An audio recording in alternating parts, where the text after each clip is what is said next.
pour ne plus retomber.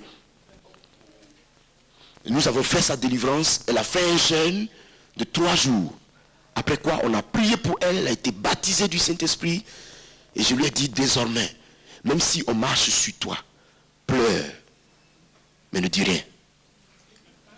Je préfère que tu pleures de douleur, mais ne dis plus rien et tu auras la victoire. Elle a commencé à appliquer cette parole. 4 mois après, le mari vient me voir et dit, dis-moi ce que tu veux manger aujourd'hui. J'ai dit, mais qu'est-ce qui se passe? Qu'est-ce qui se passe? Ah, je t'ai jamais vu chez moi venir me poser une telle question. Il me dit, non, réfléchis et dis-moi tout ce que tu veux manger. Je suis prêt à le faire. Il dit, non, je ne peux pas te dire ceci. Si tu veux m'offrir quelque chose, parle au Saint-Esprit. Que ce soit entre vous deux. Il dit, c'est moi-même qui te pose la question parce que je suis tellement content. Ma femme est transformée. Il dit, mais c'est pas possible, elle est transformée. Ma femme ne se fâche plus. Ah, finalement, je pense que tu dois faire la même chose avec moi. Oui, parce que j'ai l'impression qu'elle m'a... elle a gagné et moi je suis resté...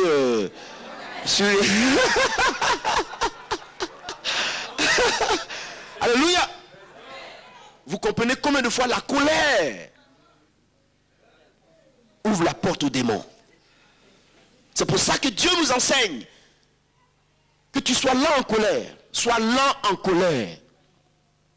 Dieu demande même que le chrétien ne se fâche pas. Parce que si tu te fâches, tu perds la joie. Là où il y a la colère manifestée, il n'y a plus de joie. Tu n'as plus la paix, tu n'as plus de joie. Tu es déséquilibré. Ton cœur est surchauffé, ton esprit est surchauffé. Maîtrise-toi. La tempérance. La solution à la colère, c'est la maîtrise de soi, la patience et la tempérance. Galates chapitre 5, le verset 22. Les fruits de l'esprit. Alléluia. J'espère que Dieu nous fait du bien ce soir. J'ai trop parlé, n'est-ce pas? Pasteur, je vais avoir une idée du temps, l'heure à laquelle je dois arrêter. Dites-moi l'heure à laquelle je dois arrêter. Sinon, c'est comme une machine qui... Hein, pasteur? On y va? Gloire à Dieu. Si j'ai la permission de l'autorité, ça fait du bien.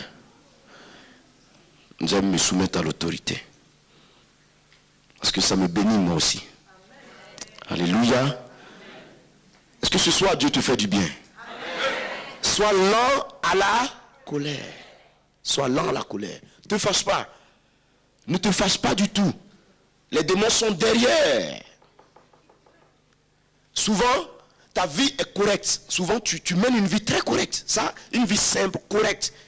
Et il rôde, il cherche un point de pénétration. Il ne trouve pas. Donc, il profite toujours des temps d'indisponibilité. Hein, la colère, par exemple. C'est là que le diable cherche. C'est là. Il cherche là. Il cherche à taper sur ton cœur. Dès que tu t'énerves, oui, dès que tu parles, il entre. Maîtrise-toi. Alléluia. Fais ceci. Seigneur, donne-moi la maîtrise. Donne-moi la maîtrise au nom de Jésus. Amen. Gloire à Dieu. C'est très important. Parce que dans le ministère de Dieu, dans l'œuvre de Dieu, dans le ministère du Seigneur, si vous n'avez pas de maîtrise, si vous êtes coléreux, vous bâtissez et vous-même vous détruisez ce que vous avez bâti. La colère est un moyen qui déstabilise, qui casse. Imaginez-vous qu'un jour vous voyez quelqu'un évangéliste fougueux qui fait Dieu fait des miracles avec lui et tout ça, et vous le retrouvez au marché de Villeman, c'est Ville quoi? Je ne connais pas. Moi je suis abidjanais, je ne connais pas tout ça. Voilà. Villeman, c'est ça, pasteur? Voilà. Vous le retrouvez au marché de Villeman. Villeurbanne. Ah, autant pour moi, hein. Mais je ne connais pas, frère. Enseignez-moi. Donc, vous le retrouvez au marché de Villeurbanne. Et le grand oin que vous avez vu, par lequel Dieu a opéré tant de miracles, est en train de se battre avec quelqu'un dans la rue. Parce qu'il est fâché. Vous comprenez que l'image de gloire que Dieu avait posée sur lui est ternie automatiquement. Automatiquement.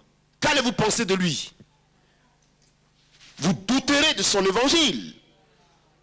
Vous me comprenez ce soir? Vous allez douter de sa prédication. Vous allez douter de lui. Comment se fait qu'un tel gars que Dieu emploie pour de telles choses peut être en train de se ridiculiser sur le marché? Ah non, il n'est pas de Dieu. Le jugement sera radical. Donc, vous bâtissez et par la colère, vous détruisez. C'est une hache qui casse. Voici pourquoi Dieu dit, sois lent à la colère. Un peu de patience, sois lent à la colère. Même si tu as raison, sois lent à la colère. Ne réagis pas, laisse faire le Saint-Esprit. Dieu dit, à moi la vengeance, à moi la rétribution. Parce que je vous dis une seule chose, quelquefois le diable nous tend un piège. Satan, sachant que nous avons l'habitude de réagir quand il se manifeste, et qui veut polluer ou sinon détruire notre témoignage, sinon détourner la raison de nous, provoque certaines situations. Tu avais raison, mais à cause d'une seule petite expression qui est sortie de ta bouche, tout est gâché. Laisse Dieu te construire. Alléluia.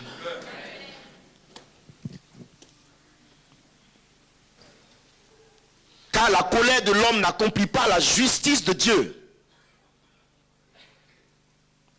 Au verset 21, il dit, c'est pourquoi rejetant toute souillure et tout excès de méchanceté, recevez avec douceur la parole de Dieu qui a été plantée en vous et qui peut sauver vos âmes. Oui. La Bible enseigne en Jacques chapitre 1, le verset 26, que si quelqu'un croit être religieux sans pouvoir tenir sa langue en bride, la religiosité de cette personne est vaine. La parole est plantée en toi. Protège-la. Fais de sorte, comporte-toi de sorte qu'elle soit protégée.